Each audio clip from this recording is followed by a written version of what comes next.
July 3, 2007.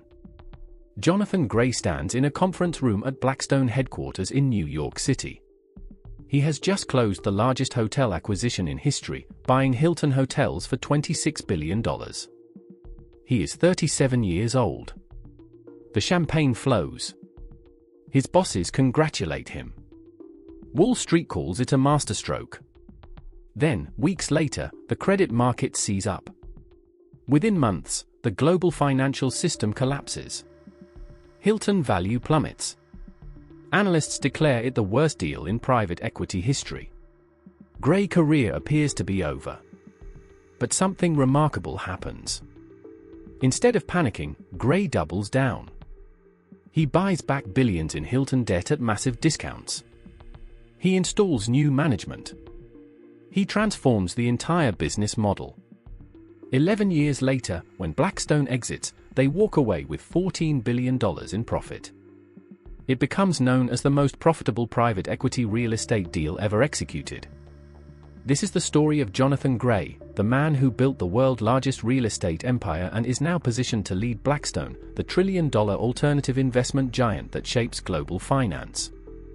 Jonathan David Gray was born on February 4, 1970, in Highland Park, Illinois, an affluent suburb north of Chicago.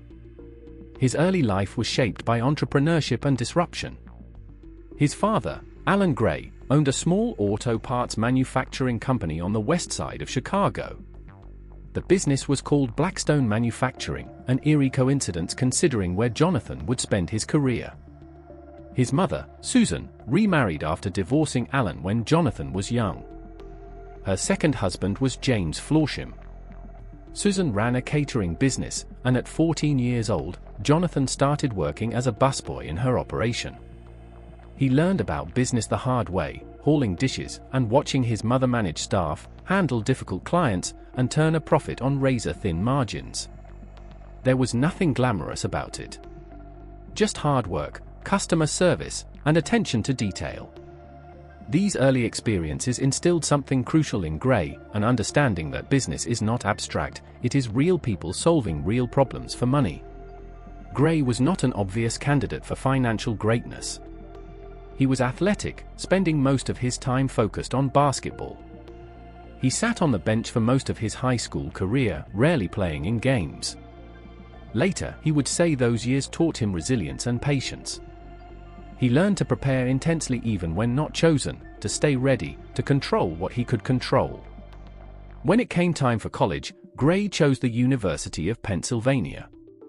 He pursued dual degrees, a Bachelor of Arts in English from the College of Arts and Sciences and a Bachelor of Science in Economics from the prestigious Wharton School. He graduated magna cum laude in 1992 and was elected to Phi Beta Kappa. The combination of humanities and finance proved powerful. English taught him to write clearly and think critically about narratives. Economics gave him the frameworks to understand markets, capital allocation, and financial systems. He could analyze a balance sheet, but he could also craft a compelling story about why an investment made sense. This blend would later become his signature. In 1992, fresh out of college, Gray joined Blackstone Group.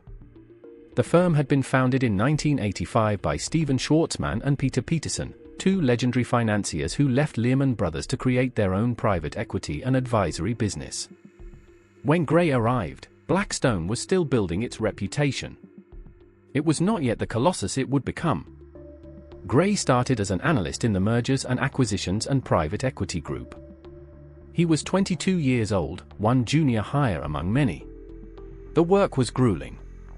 Private equity in the early 1990s meant long hours analyzing companies, building financial models, and supporting deal teams. Gray worked under immense pressure, learning how to evaluate businesses, structure transactions, and manage risk. Within a year, he made a pivotal move. Blackstone was forming a new real estate private equity group, and Gray joined at its inception in 1993. This decision changed everything.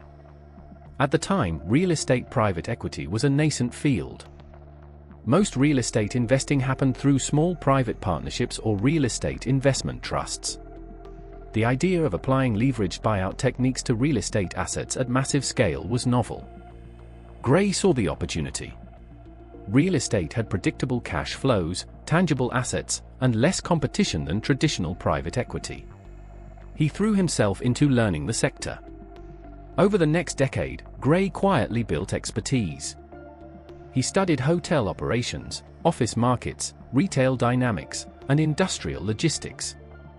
He traveled constantly, visiting properties, meeting operators, and understanding what made real estate valuable. He developed relationships with brokers, developers, and institutional investors. By 2005, at age 35, Gray was named co-head of Blackstone Real Estate Group. By 2011, he became global head, overseeing a portfolio spanning hotels, offices, retail, industrial properties, and residential assets across the United States, Europe, and Asia. Under his leadership, Blackstone Real Estate Division grew from $5 billion in assets under management to over $330 billion. It became the largest commercial real estate platform in the world. But it was not just about size. Gray pioneered a new way of thinking about real estate investing, one that would define his career and reshape the industry. In 2007, as Blackstone Real Estate Chief, Gray executed 3 deals that would define his legacy. The first was the $39 billion acquisition of equity office properties from real estate mogul Sam Zell. With over 500 buildings totaling 100 million square feet, Equity Office was the largest manager of office space in the United States. Gray saw value where others saw risk. As the financial crisis unfolded, Blackstone sold many of the properties but kept trophy buildings in prime locations. These assets proved resilient during the recession. According to a Wharton School case study, the Equity Office deal became one of the most successful real estate private equity transactions of all time. The returns were extraordinary. But it was the Hilton deal that made Gray a legend. Hilton Hotels Corporation in 2007 was a global icon, founded in 1919 by Conrad Hilton. By the 2000s, the brand had grown to include Waldorf Astoria, DoubleTree, and thousands of properties worldwide. But the company had problems. It owned too much real estate, tying up capital in depreciating assets. Management was bloated and decentralized. Quality standards had slipped. Customer experiences were inconsistent. Performance was mediocre. Gray saw something others missed. Hilton had an incredible brand, global recognition, and a network that could be transformed into a capital-light franchise model. Instead of owning hotels, Hilton could license its brand to property owners and collect management fees and royalties. This would free up capital, reduce risk, and allow rapid expansion. The thesis was elegant: buy a great brand trading below its intrinsic value, fix operations, shift to asset light, and ride global travel growth. On July 3, 2007, Blackstone announced the acquisition of Hilton for $26 billion. The financing structure was aggressive: $20.5 billion in debt, just $5.6 billion in equity from Blackstone. This was one of the largest leveraged buyouts ever attempted. Gray was confident. Then everything fell apart. Weeks after closing, credit markets froze. Bear Stearns, one of the banks financing the deal, collapsed in March 2008. Lehman Brothers fell in September. The global economy entered freefall. Tourism evaporated. Hotel revenues collapsed. Hilton's highly leveraged balance sheet became a nightmare. At one point, Blackstone wrote down the investment by 71%. Investors mourned their losses. Media outlets called it the worst deal in private equity history. Analysts predicted Blackstone would lose everything. Many leaders would have panicked. Gray did the opposite. The first thing Gray did after acquiring Hilton was hire Christopher Nasetta as CEO. Nasetta had been chairman of Host Hotels and Resorts, the world's largest hotel ownership company. He understood hotel operations deeply. Gray gave him full authority to transform the business. Nasetta spent his first 90 days touring Hilton properties worldwide, talking to managers, bellhops, housekeeping staff, and cooks. What he found was shocking. There was no unified culture. Regional fiefdoms operated independently. Quality standards were absent. Customer service was inconsistent. The company was headquartered in Beverly Hills, California, where a culture of complacency had taken root. Nasetta moved the headquarters to Virginia to cut costs and change the culture. He implemented a new performance evaluation system, forcing accountability. Every manager spent their first 3 days working the front desk, housekeeping, and kitchen. This was not symbolic. It was about understanding the business from the ground up. Meanwhile, Gray was negotiating debt restructuring. In 2010, Blackstone bought back $1.8 billion of Hilton debt for just $819 million, a 54% discount. They converted another $2 billion in junior debt to preferred stock. This cut nearly $4 billion from Hilton balance sheet and dramatically reduced interest payments. The transformation was comprehensive. Under Nasetta leadership, Hilton shifted to an asset-light franchise model. By 2013, 92% of Hilton hotels operated under franchise or management agreements. The company no longer owned most of its properties. Instead, it earned steady fees for licensing its brand and managing operations. This model was far less capital-intensive and far more profitable. Revenue diversification expanded. The H-Honors loyalty program was digitized, making it easier for customers to earn and redeem rewards. Technology investments improved booking and customer service. International expansion accelerated, particularly in Asia where a rising middle class fueled travel demand. The brand portfolio expanded, targeting different market segments from luxury to budget. By December 2013, Blackstone took Hilton public again. The initial public offering raised $2.35 billion, the largest ever for a hotel company. It valued Hilton $7 billion higher than when Blackstone acquired it. Blackstone began selling shares gradually. By 2018, when they exited completely, they had generated approximately $14 billion in profit on their $5.6 billion investment. That is a 3 times return with an internal rate of return of roughly 16% annually over 11 years. Bloomberg called it the most profitable private equity deal in history, badly timed but brilliantly executed. The Hilton investment revealed something essential about Gray genius. It was not about perfect timing or avoiding crises. It was about having conviction when others panicked, seeing long-term value when markets saw short-term chaos, and executing a clear transformation plan with discipline and patience. Gray did not just survive the financial crisis. He used it as an opportunity. While others were selling, he was buying debt at discounts. While competitors retreated, he was doubling down. This temperament, this ability to remain calm and strategic under extreme pressure, became his defining characteristic. After Hilton, Gray executed a third transformative deal.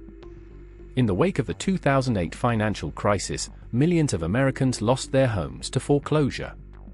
The subprime mortgage collapse created a housing disaster.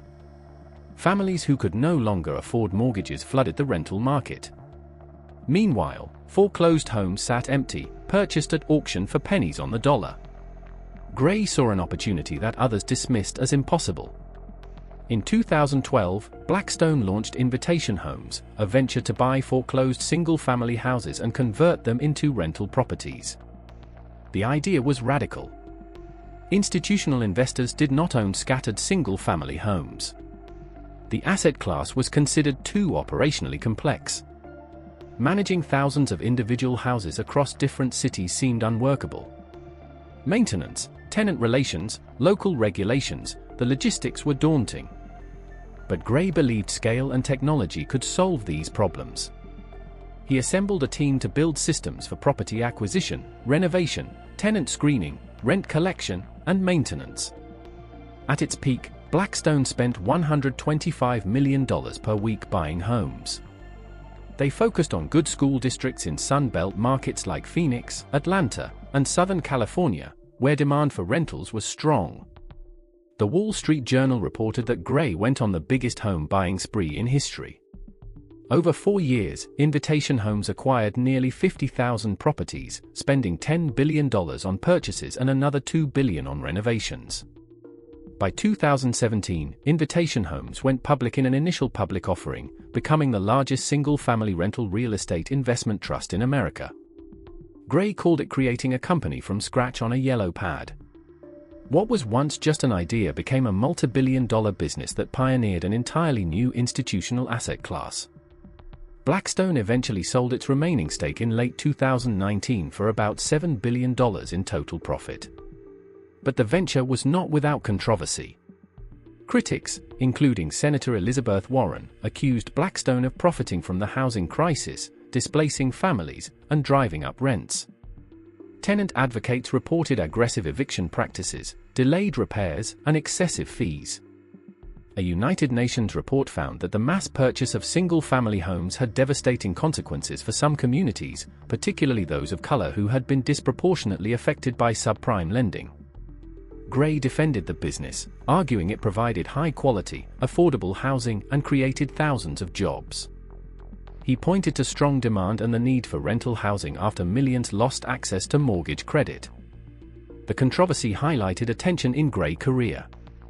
His investments generated enormous returns for Blackstone clients, but they also shaped housing markets in ways that affected ordinary people.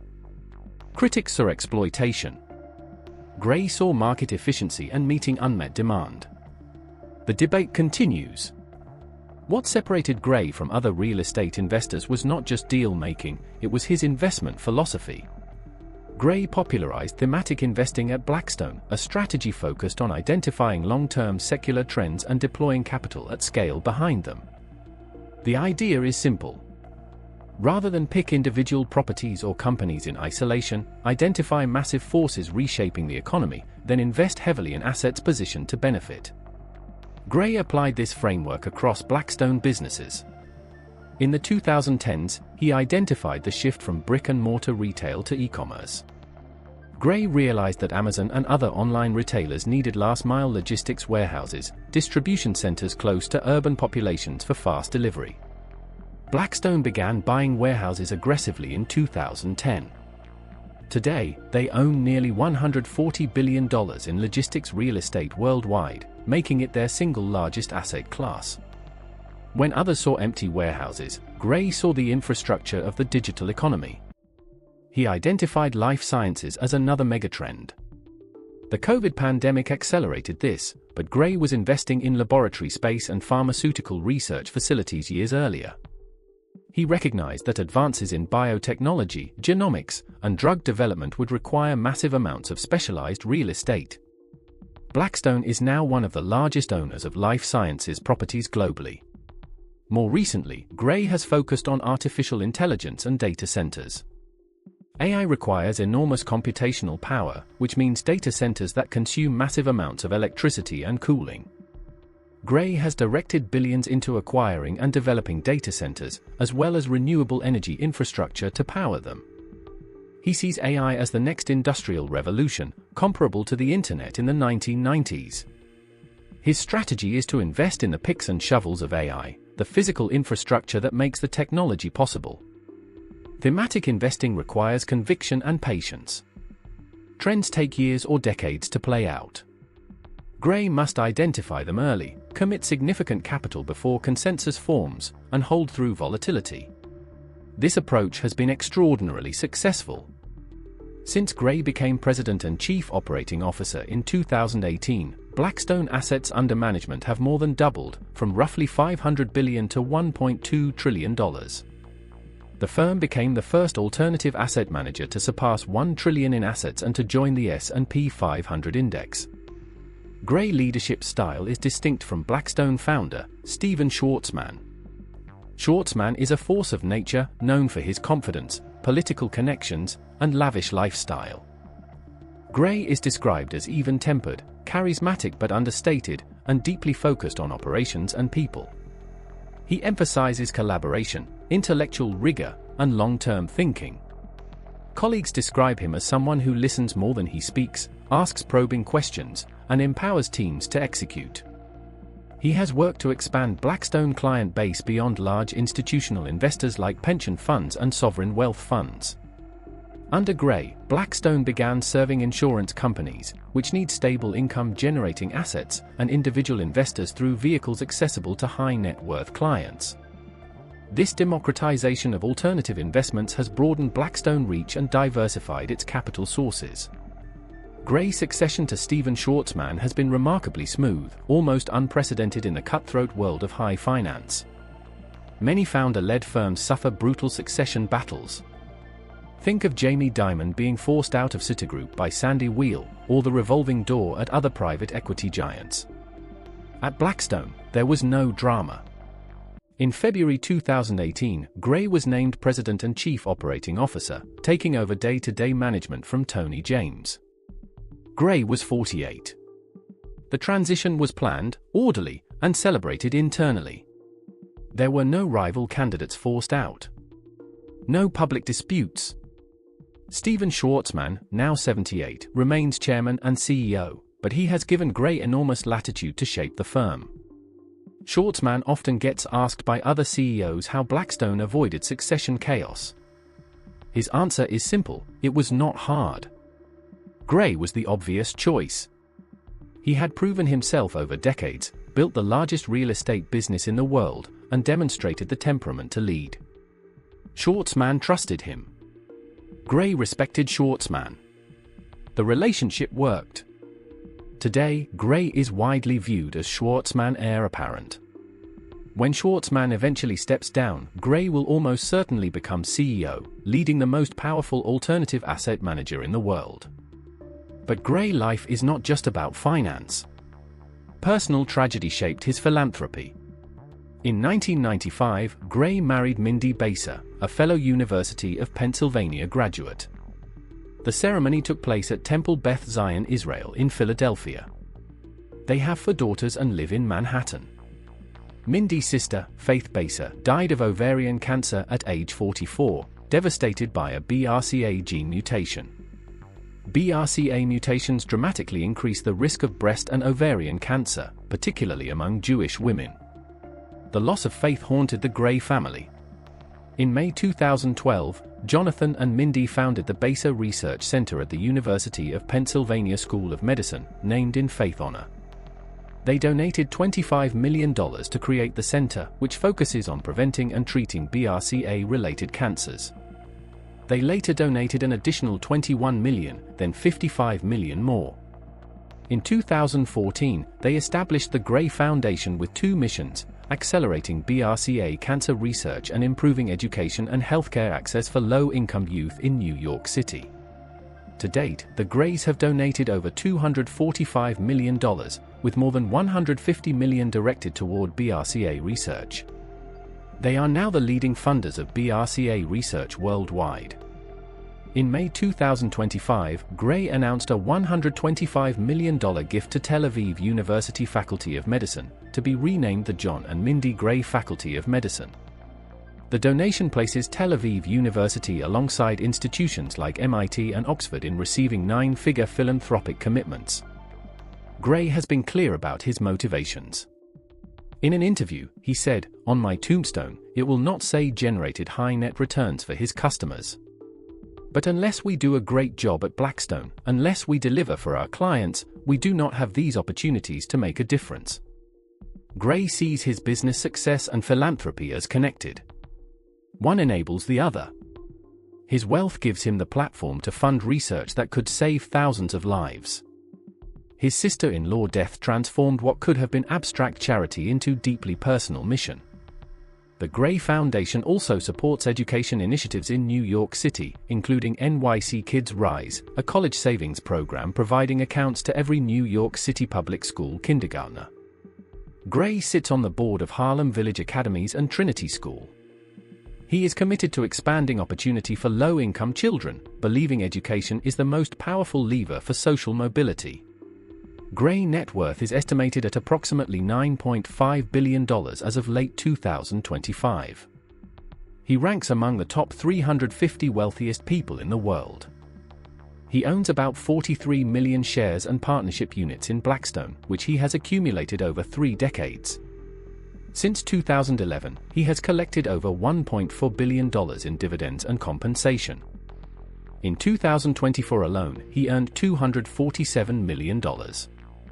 Yet despite this extraordinary wealth, Gray maintains a reputation for being relatively grounded. He does not seek the spotlight like some billionaires.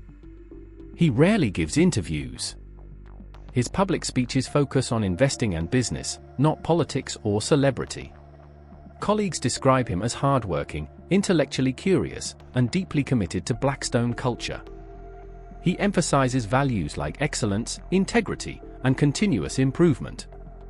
He tells young professionals to work harder and care more than everybody else, and to think like entrepreneurs regardless of their role. Gray investment philosophy can be distilled into several core principles. First, pattern recognition at scale. With visibility across 250 portfolio companies and 13,000 real estate assets, Blackstone collects enormous amounts of data. Gray uses this information to spot trends early, whether rising inflation, shifting consumer behavior, or emerging technologies. He calls investing fundamentally about pattern recognition. Second, thematic investing in secular tailwinds. Gray focuses on long-term forces reshaping the economy: e-commerce, digitization, life sciences, artificial intelligence, renewable energy, demographic shifts. He believes investing is about looking forward, and the future is coming faster. You want exposure to businesses that benefit from change. Third, capital-light business models. After Hilton, Gray became convinced that the best businesses generate cash without requiring constant capital investment. Franchise models, licensing, and management fees are preferable to owning heavy assets. This principle guides investments across real estate, hospitality, and technology. Fourth, operational transformation. Gray does not just buy assets and hope they appreciate. He installs strong management, improves operations, cuts costs, and repositions businesses for growth. The Hilton deal exemplifies this. Fifth, long-term time horizons. Gray is willing to hold investments through cycles, even when criticized. With Hilton, he endured years of losses and doubt. Patience allowed the thesis to play out. Sixth, contrarian courage. Gray buys when others panic. During the financial crisis, while competitors retreated, he bought Hilton debt at discounts and launched invitation homes when single-family rentals seemed impossible. Seventh, scale as competitive advantage. Blackstone's size allows it to take on deals others cannot finance, gather information competitors lack, and influence entire markets. Gray has leaned into scale, growing assets under management relentlessly. Eighth, talent and culture. Gray believes Blackstone's success comes from hiring exceptional people and creating a culture that attracts and retains them. He invests heavily in recruiting, training, and incentives that align employee interests with firm performance. Ninth, intellectual rigor and discipline. Every investment must pass through rigorous analysis. Gray demands clear theses, stress-tested assumptions, and probabilistic thinking about downside risks. These principles have generated extraordinary returns. Since Gray joined Blackstone in 1992, the firm has delivered consistent outperformance for its clients. Blackstone stock has significantly outpaced broader market indices. The firm real estate funds have produced returns well above industry benchmarks. Gray track record speaks for itself. But with success comes scrutiny. Gray investments have reshaped industries, often with controversial consequences. Invitation homes displaced home ownership opportunities for some families. Blackstone acquisitions of healthcare companies and pharmaceutical firms have drawn criticism for prioritizing profits over patient care. The firm real estate empire influences housing affordability and gentrification in cities worldwide. Critics argue that Gray and Blackstone represent the financialization of everything, where Wall Street capital infiltrates sectors once dominated by local operators, extracting value while reducing competition and raising costs. Supporters counter that Blackstone brings efficiency, professionalism, and capital to underinvested sectors, improving quality and expanding access. The debate is unlikely to resolve. What is clear is that Gray wields enormous influence. His decisions shape where capital flows globally, which industries grow, and how millions of people experience housing, hospitality, and healthcare. Looking forward, Gray faces both opportunities and challenges. The opportunities are vast. Artificial intelligence is creating demand for data centers, semiconductors, and energy infrastructure. The energy transition from fossil fuels to renewables requires trillions in investment. An aging global population is driving demand for healthcare and life sciences. Emerging markets, particularly in Asia, are urbanizing and building middle classes hungry for consumption. Private credit is growing as banks retreat from lending, creating opportunities for firms like Blackstone to provide capital at attractive returns. Gray is positioning Blackstone to capitalize on all these trends. But challenges loom. Rising interest rates increase borrowing costs, making leveraged deals more expensive and reducing returns. Geopolitical tensions between the United States and China complicate cross-border investments. Regulatory scrutiny of private equity is intensifying, with politicians questioning tax treatment, fee structures, and market concentration. Competition is fierce. Rivals like KKR, Apollo, and Carlyle are copying Blackstone strategies. BlackRock, the index fund giant, is aggressively expanding into alternatives, leveraging its $9.4 trillion in assets. Succession questions persist. Gray is 55, likely to lead Blackstone for another decade or more. But eventually, he will face the same succession challenge Schwarzman navigated. Identifying and grooming the next generation of leaders will be critical. Internally, Gray must maintain Blackstone culture as the firm grows. Scaling from 1,000 to 5,000 employees risks diluting the meritocratic, entrepreneurial ethos that made Blackstone successful. Gray must ensure rigorous investment discipline does not erode as more capital floods in. Externally, Gray must navigate a changing political landscape. Wealth inequality is a hot-button issue. Private equity is often vilified as greedy and exploitative. Gray will need to articulate Blackstone value proposition in a way that resonates beyond investor returns. His philanthropy helps, but it may not be enough. Despite these challenges, Gray's track record inspires confidence. He has navigated crises before. He has transformed Blackstone repeatedly. He has proven himself a builder, not just a deal maker. The question is not whether he can lead Blackstone through the next decade, but how he will shape the firm legacy. Jonathan Gray's story offers lessons for aspiring investors, entrepreneurs, and leaders. First, specialize deeply before generalizing. Gray spent years mastering real estate before expanding his scope. Expertise creates credibility and opportunity. Second, learn from failure. Gray's time on the bench in basketball taught resilience. The Hilton deal early struggles tested his resolve. Setbacks are inevitable. How you respond defines you. Third, think long-term. Gray holds investments through cycles, ignoring short-term noise. Patience compounds returns. Fourth, seek mentors and build relationships. Gray learned from Schwarzman and James. He built networks across real estate, finance, and business. Relationships create opportunities. Fifth, embrace change. Gray shifted Blackstone toward thematic investing, perpetual capital, and individual investors. Adapting to market evolution is essential. Sixth, lead with values. Gray emphasizes integrity, hard work, and caring. Culture attracts talent and sustains performance. Seventh, use success for impact. Gray philanthropy transforms his wealth into medical research and educational opportunity. Meaning transcends money. Eighth, stay humble. Despite billions, Gray avoids self-promotion. He attributes success to luck, timing, and teamwork. Humility keeps you grounded. Jonathan Gray's legacy is still being written. He has built the world's largest real estate empire.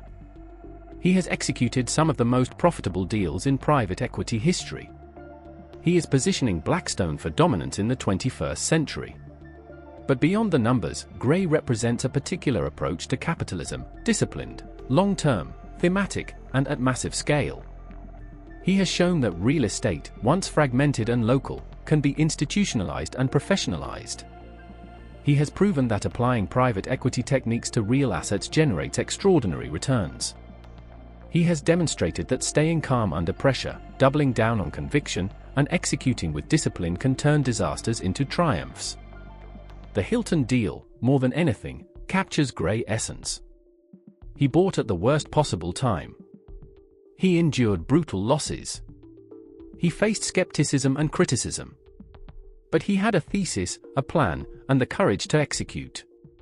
11 years later, he delivered the most profitable real estate deal in history. That is Jonathan Gray. Not lucky, though luck helped.